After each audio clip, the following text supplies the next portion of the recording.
to be a little bit concerning here. We'll have to see what happens, what Longzhu are going to do, especially in the bottom lane. We've seen Prey try out the Ziggs, did not work. We've seen some mixed performances from Gorilla as well, where before they were so consistent. That's kind of fallen away from them a little bit. So we'll see. They've had a little over a week off to come back in here. 8 days, I believe. We did see them play just last Wednesday. So we'll see how much work they've been able to put in during that Lunar New Year break. And it is still patch 7.1, as you can see on the overlay, guys. We're hoping to see 7.2 before too long. I'm guessing next week, given just how the patch cycles are. I guess because of who really knows? Because of the abbreviated week. The rule has always been 1 week before it comes into competitive play, but because the week, ended at a funny time, starts at a funny time, I think we're waiting till next week to get 7.2, and so no sign of Warwick, no sign of the other changes either, and predictably, we have seen a lot of the same bans, those red side bans, LeBlanc, Rengar, and Camille now confirmed. We've seen them in other regions, watching NALCS, watching NACS. Somehow a team in NACS got Camille on both sides, but again, that's Challenger. In Korea, when we have seen LeBlanc, Rengar, and Camille, one game of LeBlanc, 1-0, Tempt got an MVP performance. Rengar's 5-0, Camille 2-0. No defeats at all for any of these OPs, and the draft, very familiar. First pick Kha'Zix has almost always been the way when we've seen these red side bans, and the red side Varus as an answer. So far, pretty much plug and play. I mean, as well as the Malzahar being banned away by Kongdoo, so clearly not wanting to go for that as a first pick. So Kha'Zix just becomes, the next best thing that they could go ahead and snatch up. Rise, this would be a really early pickup for Kongdoo if they want to get this. We typically see this banned away in the second round of draft. I mean, Cassiopeia also is on the line, so maybe they're just happy to take a skill matchup. We would expect that to be one of the things considered by Fly. Taliyah has been his most impressive champion. They will lock it. So we may actually just see the Taliyah attempted to play into it. Rise, there are teams that prioritize very high. Again, it was the first day of the season, so before draft was kind of figured out, but KT were first picking Rise in that world. We have definitely seen Rise bans as well. Gugu's comfort is this Tahm Kench. It's actually locked in very early, so a potential answer for the Chain of Corruption. And if we do see one of these red side pick comps with champions like Taliyah and the Elise they're considering, Tahm Kench does have the answer to one of those initiation CCs. Yep. We'll see very swift lock-in on the Elise as we enter the second ban phase. So Crash is going to be moving over to that one, not going to be bringing out something like the Lee Sin here. And even though they lost 2-0 to KT, if you remember game 1, Crash had a field day in the first 15 to 20 minutes, ganking every lane. We were happy to see the return of the Elise lock, and he was actually showing good performance on it, even though that series didn't go the way of Longzhu. As no AD carries have been selected, they're going to go for the blocker Jin pick. So far, only Ashe remains as one of these first rounds. Jin is also Seoul's historically best champion. Looked great on it at Gyeonggi. He was the first player in Korea to play Jin when he debuted. I believe it was a year ago, around February of 2016, when Jin first saw his entrance into the meta. Yeah, it was just before I got here. It's almost been a year, Papa Smithy. A long year, but a good one, Achilles. A long, arduous year. We are still waiting on our new caster, who I'm sure is watching this match at home. So excited to have new blood, but for now, you know who you are. They know who they are. I certainly hope they know who they are. We're doing a good job of not using gender pronouns here either. They definitely know who they are, and yeah, double AD carry ban. So as I was saying, want to focus Sol onto something different. Ezreal to me pops out as one of the champion he'd be comfortable on, but Caitlyn is one that Ghost and other AD carries would move to in this matchup. Reliable wave clear would be at a premium in terms of the AD carries left, but something to consider. Fly's other strong performance was on the Corki, so that's been banned away. Could still be Karma mid, something that Fly has flexed to the mid lane from time to time. Orianna banned away. This could just lead to a very swift Taliyah pickup here.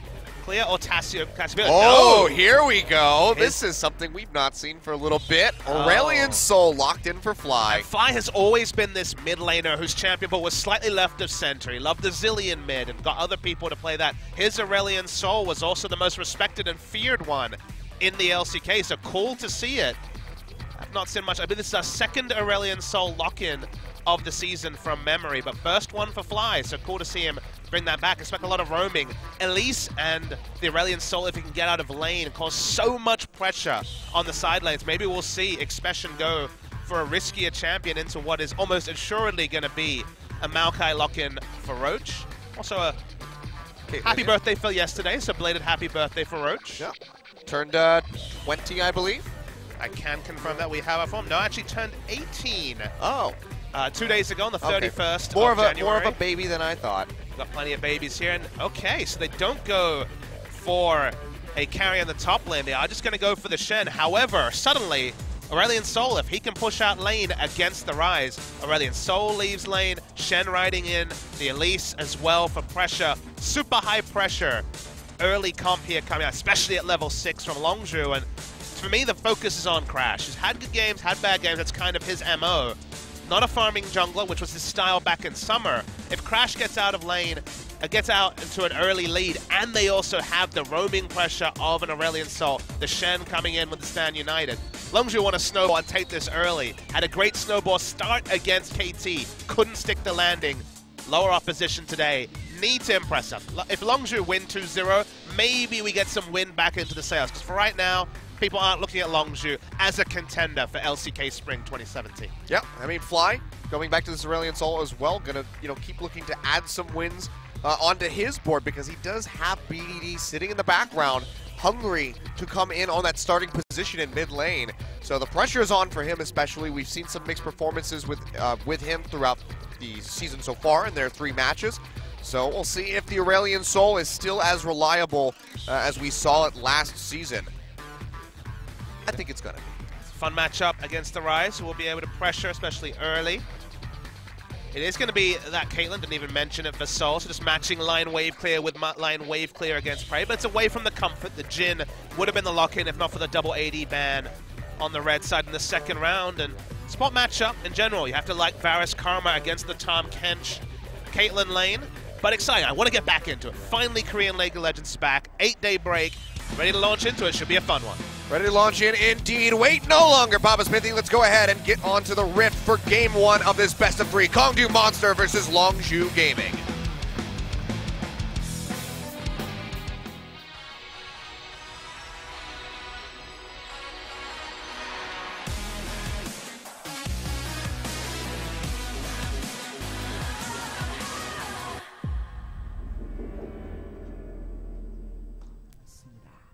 And welcome to Summoner's Rift.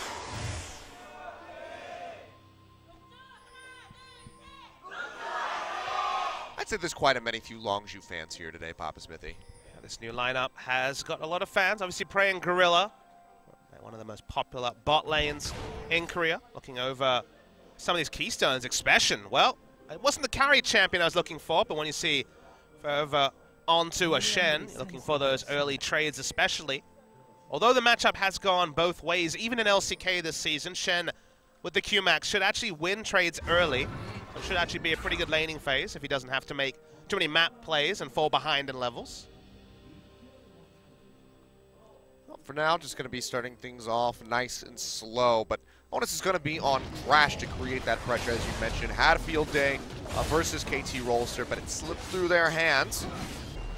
But going up against Kongdoo, I have to think that things will be a bit more relaxed here for Longzhu. Especially when the star player from Kongdoo is going to be on the back foot without the Jhin or one of his other patented carries to really get ahead. Sol and Guga looked like a really solid duo lane, especially at Gyeonggi, and Prey and Gorilla looking fantastic on the world stage, back at the World Championships. So it's just been a bit lacking since then. Different supporting cast, different jungler especially. When Crash was on form, things looked a bit better for Prey and Gorilla. That's the big one, when Crash is on form, because he's got that really flip-floppy performance historically. You're trying to get that trade with the Tongue Lash, won't find the damage. You can see Gorilla just hammering right back in with those mantra Qs and the auto attacks. Just trying to chip down that Tahm Kench as much as possible while he doesn't have that gray health. Just slowing up the wave for now to extend the window, whether at level 2. Mini-map shows not too much excitement in terms of the jungle pathing. That punch. Probably just going to visit his Crocs for now. Crash still relatively healthy, obviously has that sustain off the W in spider form, so could come down to the bottom lane, but looks like he's just going to go ahead and keep rotating back. Up goes for those Raptors, should be the next stop for him. Prey and Gorilla is still really far forward, so pulling off a gank would still be a bit tough. First item buy for Fly should give us a pretty big window into what to expect. Notable that the days of Flash Heal and Flash Exhaust are in the past. Give me the Proto Belt. It's not going to be a Proto Belt Achilles. It's going to be a catalyst into the good old GLP 800. But if you remember, it used to be Exhaust or Heal as his summoner spell choice, but Ghost Flash, the mobility duo for many mages, is now what's been picked up for Fly. So if we do see Swiftness Boots, which was a pretty common rush into the Ghost Flash, the map pressure game will start with the Aurelion Sol. Pretty subdued stuff for now. Apart from Sol just having a bad day. Yeah, even with that big range of the Caitlyn, it's going to be exceeded by the Piercing Arrow, and Prey showing off his accuracy, something that he's been very well known for on his Jhin and Ezreal. So, seems like that translates over to Varus quite well. There's a lot of matchups where Caitlyn can be the aggressor with her massive range discrepancy, but both Ashe and Varus, the meta AD carries, 575 and 600 range. Jhin is, the Varus is 575 and Caitlyn the Ashe at 600. They both can trade, and in general, a lot of Caitlyn's winning trades are when she has a 50, 75, 100 range discrepancy, and it's an auto attack trade. Varus and Karma both have long range burst, so Caitlyn really can't hope to win trades, especially with Tahm Kench as a support. I was going to say you have a melee support, so I mean, maybe if it was a Brahms, you could block things like the Piercing Arrow, try to mitigate that damage away from your AD carry, but with this Tahm Kench, you can't even really walk up at this point to try to get a Tongue Lash onto Gorilla, who's going to be quite healthy as he has those shields that he can rely on constantly. Looks like we might have our first semblance of a gank, though, as punches roam down to the bottom lane, but looks like Longzhu will sniff this out as Cougar pushes forward, so they say, okay, you know what, maybe the Kha'Zix is here, let's go ahead and peel back. Both these junglers going to find each other. Punch would have the jump here, launches in, gets straight into the cocoon, and Crash is going to try to turn this one back around. Fly's coming in, gets rooted down by the Rune Prism. That's going to be the flash away by Punch. Stun comes out onto Edge, clenches that off immediately. Tries to fire back with a little bit of damage from the Overload, but won't find much. So decent trade coming out from Longzhu, burning the Flash, or the Ghost rather, and getting a Flash and a Cleanse. Yeah, 2 for 1 in Summoners, so actually for the Ghost is a really nice trade on the side of Longzhu. I'm really liking the red side Aurelion Sol in particular. Because of how you've seen the texture of bot lane where Varus and Karma have complete control, the way you play this out is that Varus and Karma, they just push up, chip the bottom turret, which of course doesn't have the reinforcements. In the mid lane, Fly takes a lot of damage, he'll be able to back away. But the reason why the red side is significant is that Aurelion Sol can go for that early roam, has the ability to launch into the air, is so good at roaming. He just roam bottom, and as a ranged auto attacker, it's 3 ranged auto attackers against a non-reinforced turret. So one of the really easy objectives for Longzhu to pick up in this game is that first brick gold, because they're going to have Elise as a pick jungler, they're going to have Aurelion Sol roaming first out of lane. There's a lot of options for Longzhu to actually pick up that big burst of gold in the first 10 minutes or so. And it's working out pretty well. It's going to be about 600 just from alone coming through, as we haven't seen a first blood yet. Got pretty close with Punch, but he wiggled his way out of that one. But you can see, so far, Expression having quite a time on this. Shen comes back into lane, has that Spectre's Cowl ready to go, has the Stain from the Doran Shield, as well as the boots for a little bit of mobility. If he has to go in with that Stand United, he'll be able to chase down Sol, chase down Cougar, and lock him up with the Shadow Dash. It's another person who can enter the bot lane party if they so do decide. Yeah, the big objective for me, the safest one, is that bot lane turret, so we'll keep tabs on the turret HP when we get a chance. Mid lane going very predictably, though. So you have to think that Longzhu are going to be looking to make a play around this bottom lane pretty soon while they have that, pseudo TP advantage with the Stand United. So we'll have to keep our eyes out on Crash, but for now, Longzhu's still just going to be sticking with this hard shove into the turret. See if they can reset it and maybe line up for Crash to pay a visit. If they don't want to just go for a dive, they can be a little bit risky, but they can juggle it with the repel. They have shields to mitigate a bit of damage, but for now, it's just going to be a red buff takeaway. And we talked about that pressure. Bot lane under turret with a melee support. Mid lane pushed first and roamed. No way for Punch to contest his red buff, and the bot lane play was what we were expecting. Red buff play also makes a lot of sense. So far, very ordered stuff from Longzhu. Oh, that's going to be Spiderling coming through. It's a nice little burst of damage onto Cougar, and Longzhu, they just shove him off. Consider what's happening here. The jungler had to recall because he couldn't get to his own red, so it's a fresh red onto Crash. Aurelion Sol roams first. Shen can teleport down. Really like Longzhu, understanding their win conditions. If I can see it as an analyst, Longzhu clearly picked into it, It's an Aurelion Soul standby, especially on the red side. Nice stuff from Longzhu, and already more strategically advanced than a lot of the stuff we've seen from Longzhu so far this season. Yeah, for sure. Paying off quite well. They didn't quite get the turret, but they got it low enough. So a couple more pushes, a couple more auto attacks, and they will go ahead and claim that first brick gold. And that'll be a really nice little bump up for them at the start of the game. Mountain Drake is there. Could be soloed out by Crash. Figure he might pay a visit to that within the next 3 minutes or so, if they can find safety and vision around the pit. Which so far, Longzhu has been pretty much dictating. You can see those deep wards inside the jungle of Kongdoo Monster to have no way of really knowing that the wards are there, no way to clear it out yet, because there's no sweepers, just one control ward picked up at the moment. Is that first brick, Achilles? Yep, that's going to be it. Turret going to be going down. On time as well. 9 minutes, beautifully done by Longzhu. So like you said, really just able to identify this win condition and play to it. And even though, you know, we see the Kha'Zix again, remember, first pick Kha'Zix, the win rate for Kha'Zix is off the charts. I believe it's been around 68% worldwide as a pick, which is insane in competitive play. The thing about Kha'Zix is if his lanes are weak, or if his lanes are always going to be second to react, especially pre-6, he's not very strong at 1v1 duels, or, you know, 2v1, sure he has an escape, but we already saw Kha'Zix realize what was happening and have to recall instead of being able to contest at his red. So because that dueling isn't so powerful in the early game, if you pick those losing lanes are going to be pushed in, especially like a Tahm Kench bot lane, this is kind of a reality you have to agree with, is you have to stay back.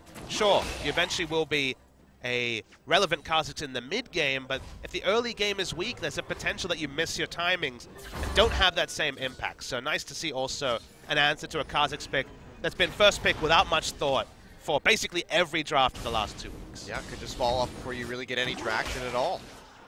You can see now it's going to be struggle street even further for Soul.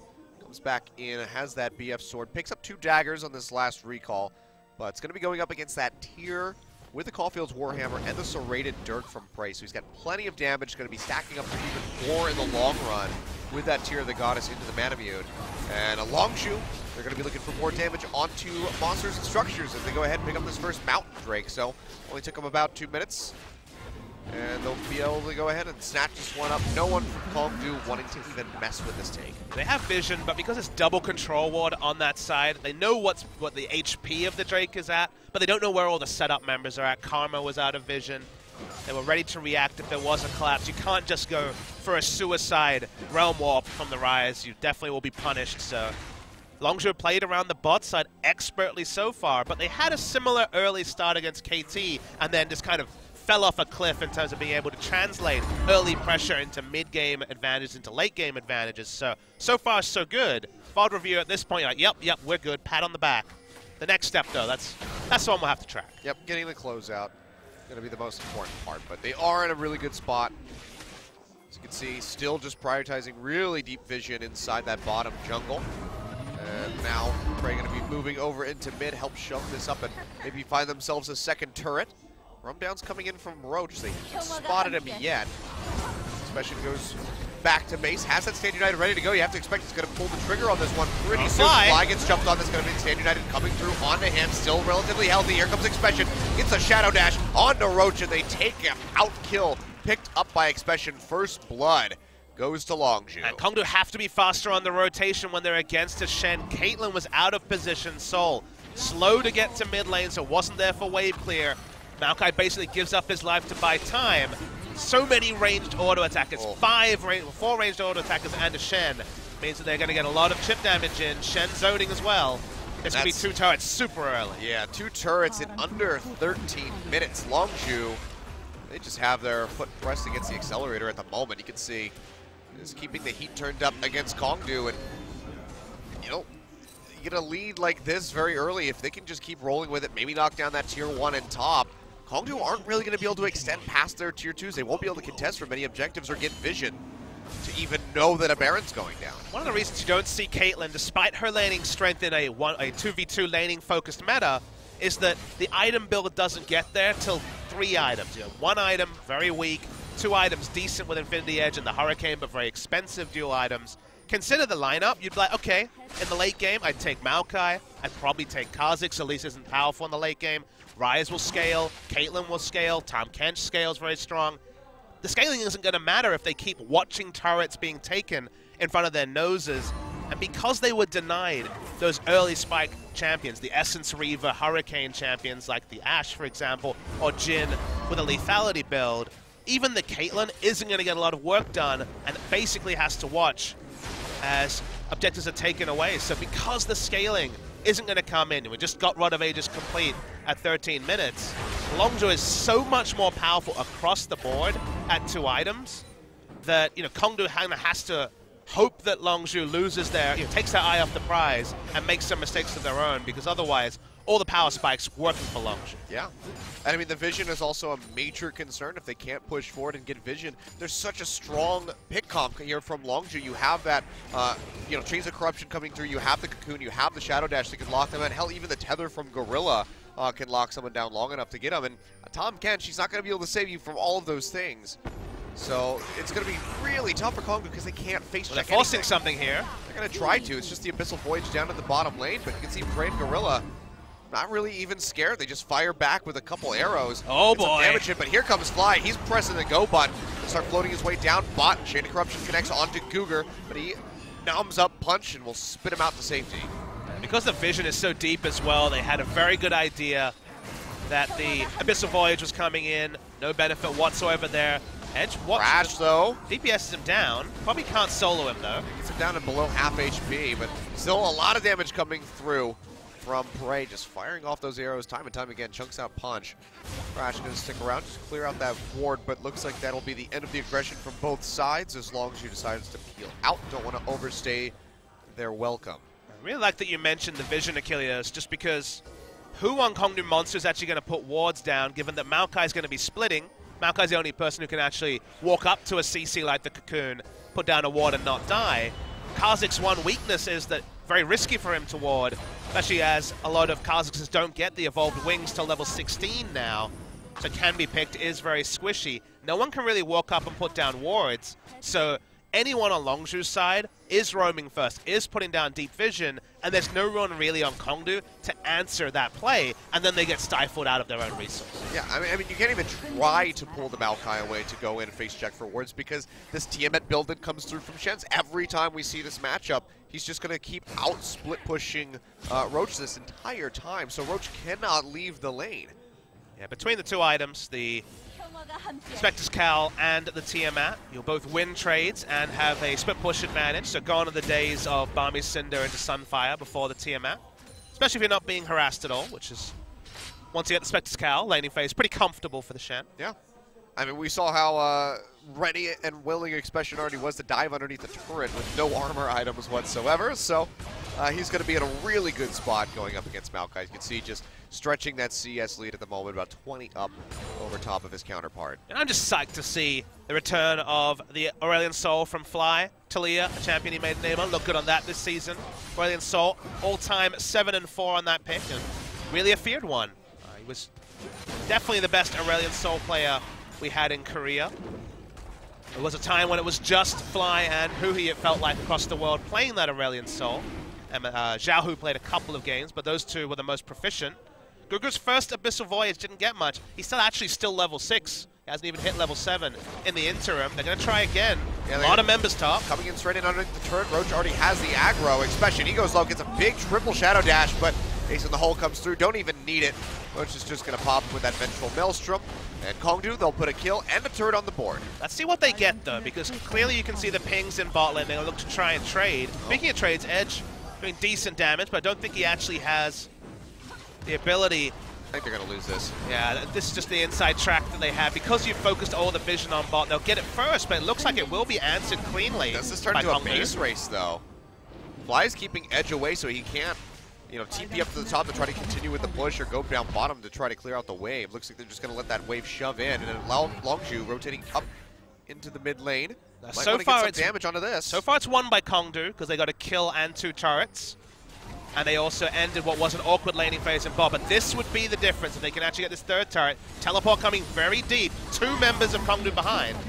Yep, but Soul is nowhere to be found. It's all 5 members just about with Longzhu here as the Stand United and Teleporter available from Expression. Looks like, you know, Kongdoo Monster, they commit the TP, but they can't even find an opening. They can't chase Longzhu into the darkness of that jungle. Yeah, really bad communication between Kongdoo members. The teleport looked good, but because Soul was just walking and ambling through the Longzhu red side jungle, he was never going to be in position to do damage. Therefore, the teleport is wasted. Now, double global advantage for Expression alone, with Shen having teleport and stand united.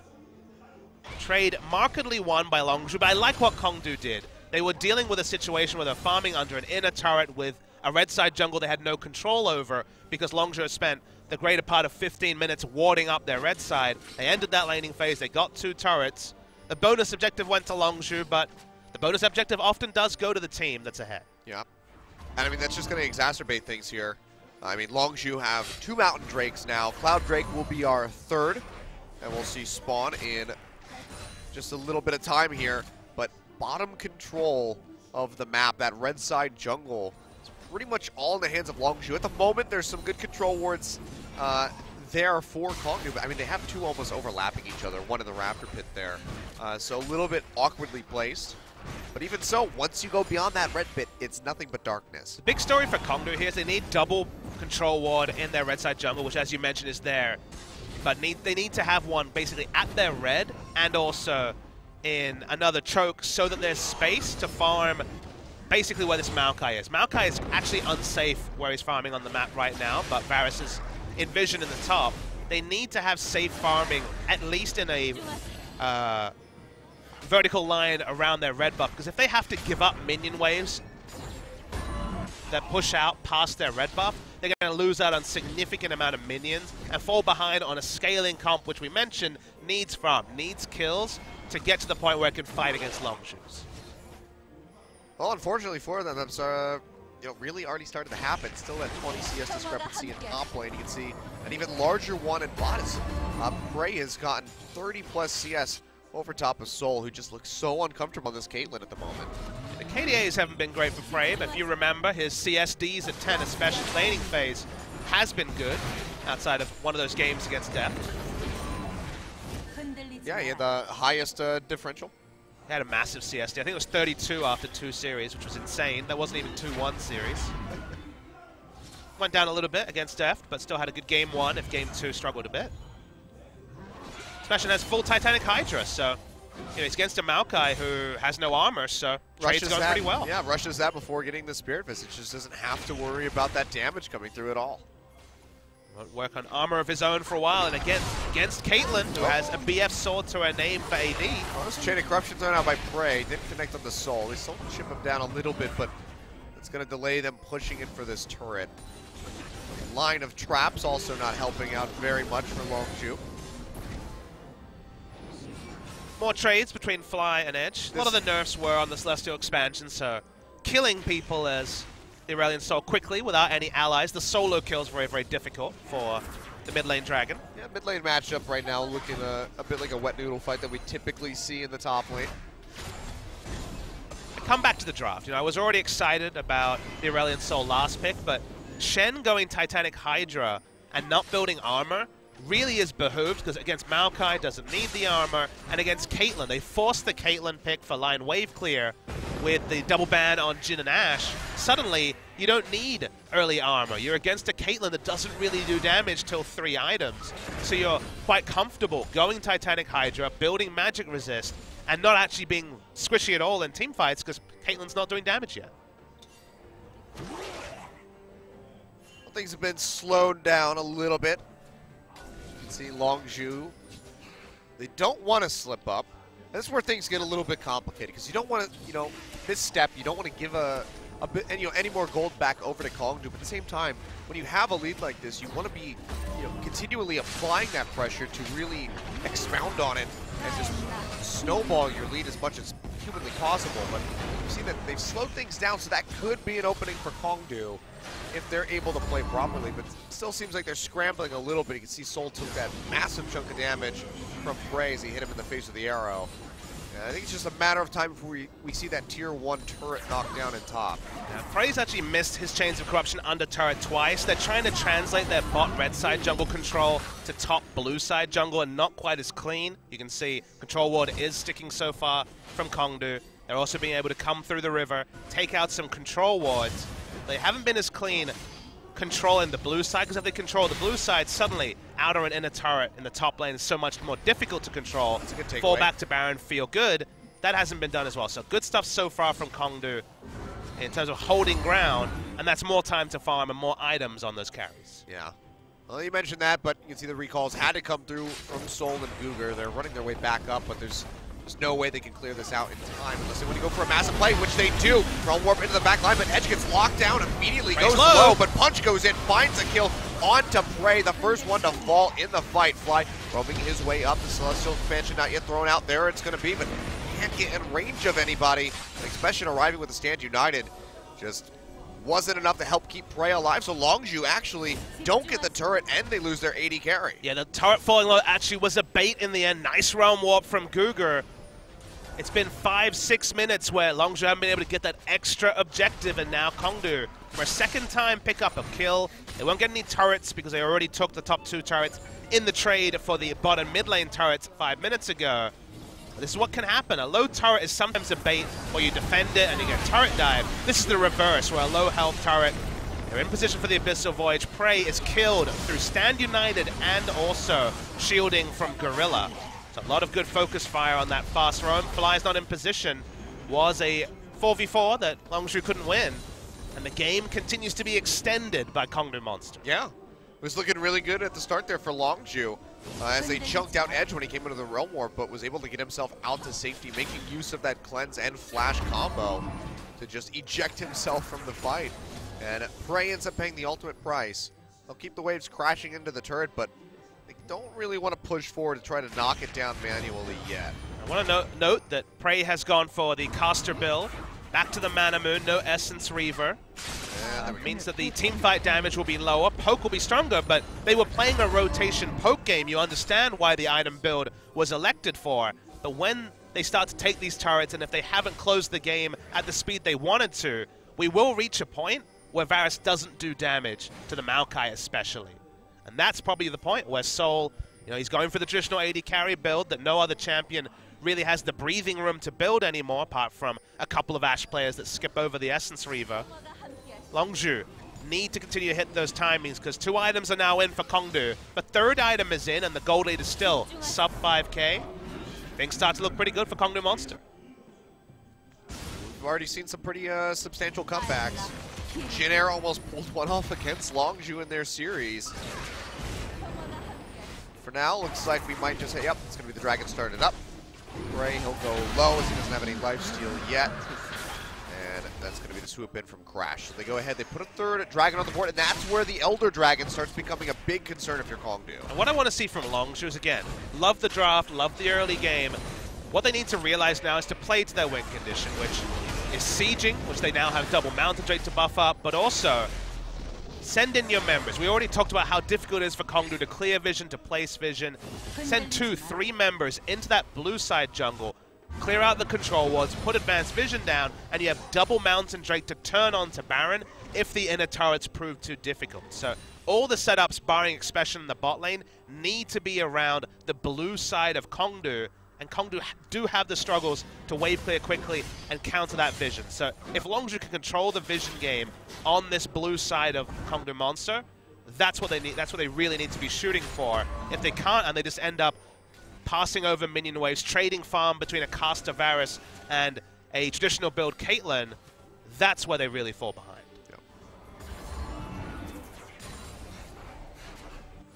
We'll see. You can see the members of Longzhu are pushing out, getting rid of that control ward, as you say, but Crash up is able to turn around and get that last auto attack in time.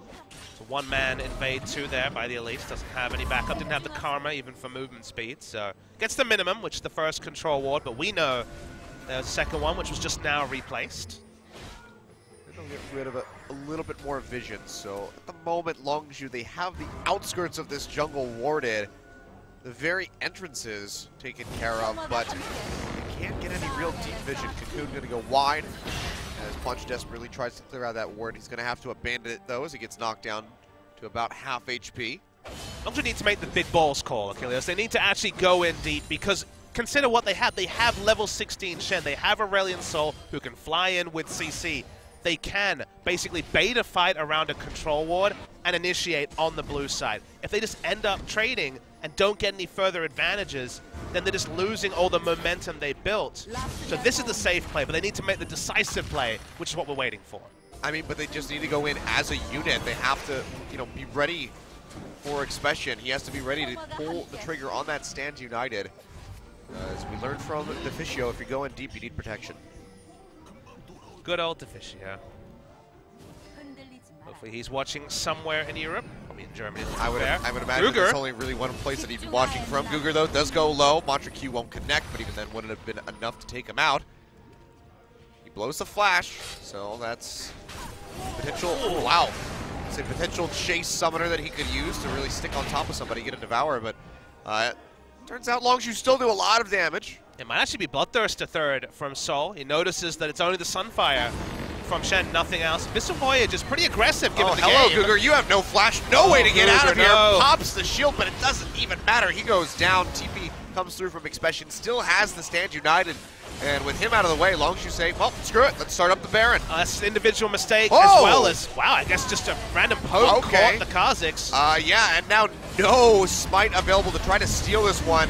No chance in hell of it going over to Kongdoo. Gets taken out. Crash picks that up. Roach doing his damage to try to take this up, but flashes away with the Maelstrom still ticking. They'll stick to him like glue, however, as the Shadow Dash comes through, and he's going to pay for this one with his life. 3 members fall. A Baron gets picked up by Longzhu, and you have to think that the door was just shut in the face of Kongdoo. And we were waiting for that decisive play from Longzhu. It ends up being a decisive play from Guger in particular. Remember, he flashed away the first time he came through as we catch.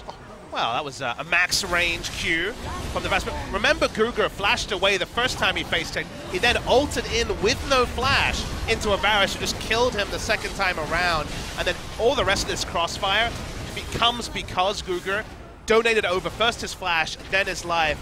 Baron as well, we know, multiple members.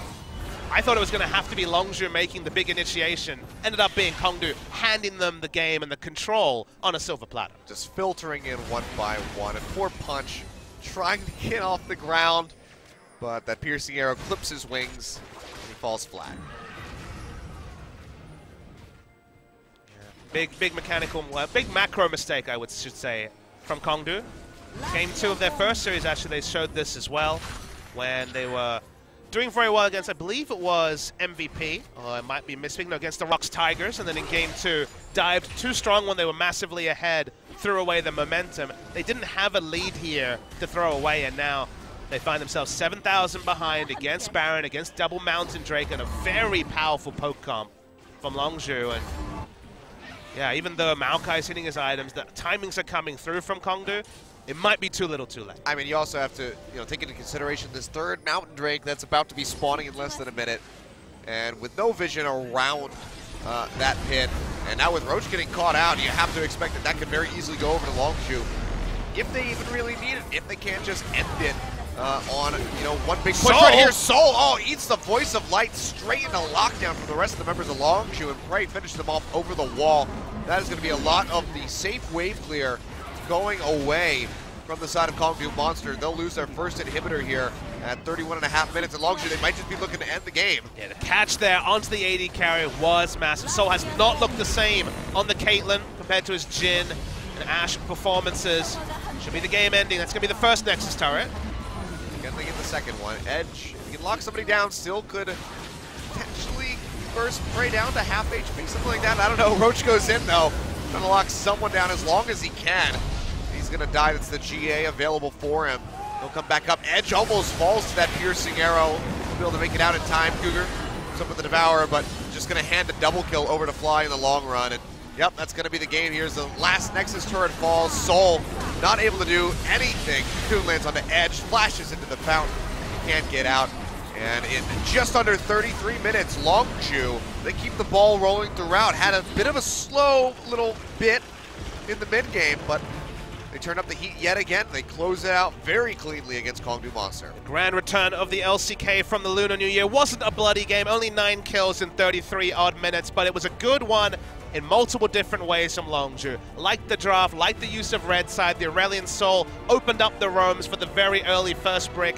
at 9 minutes, and sure, they maybe slumped a little bit in the mid-game, didn't quite know how to close out. When you haven't done a lot of winning, when you haven't played a lot of competitive games, closing out a mid-game advantage can be one of the more tricky things for a new 5-man unit to do. But then Kongdoo kind of just gave them the reins. They were like, okay, you're struggling. They gave him a hint, you know, it was like a cheat code came to like, here you go, here's something to work with. And from there, closed the game cleanly. So in general, happy stuff from Longzhu Gaming. This is what I would have expected before the season start, the level of play to see from Longzhu. But we haven't seen this level of play for a whole series. They've played 2 3-game series and were crushed by KT. Let's see if they can take a clean 2-0, as was shown by their first game performance. Yeah, Longzhu though, that's going to be the bigger concern. It's not so much, you know, how hard can Longzhu throw. It's going to be how much can Kongdoo step up coming back into the second game, because they looked completely lost. 5 games, 5 losses on the trot for Kongdoo Monster. High hopes preseason, but start of the season's been pretty rough for these guys, even if they do look dapper in their shirt and ties. Now it's 6 losses. 5 games in a row. Oh, sure, yes. You are correct. They did win a single game. Yep. First game against Rocks Tigers. Probably not going to be any changes for either lineup, though. BDD hopes perhaps need to be dashed for another week. But Fly and his Aurelion Soul in particular look good. Yep, and now this is going to be Kongdoo going over the red side. They can't really afford to ban the Aurelion Soul, so it's going to be even rougher for them coming back in. But we're going to get ready to throw over to a little bit of a break. And when we come back, we will have that game number 2. We'll see if Kongdoo can bounce back. Don't go anywhere. We'll be back in just a few minutes.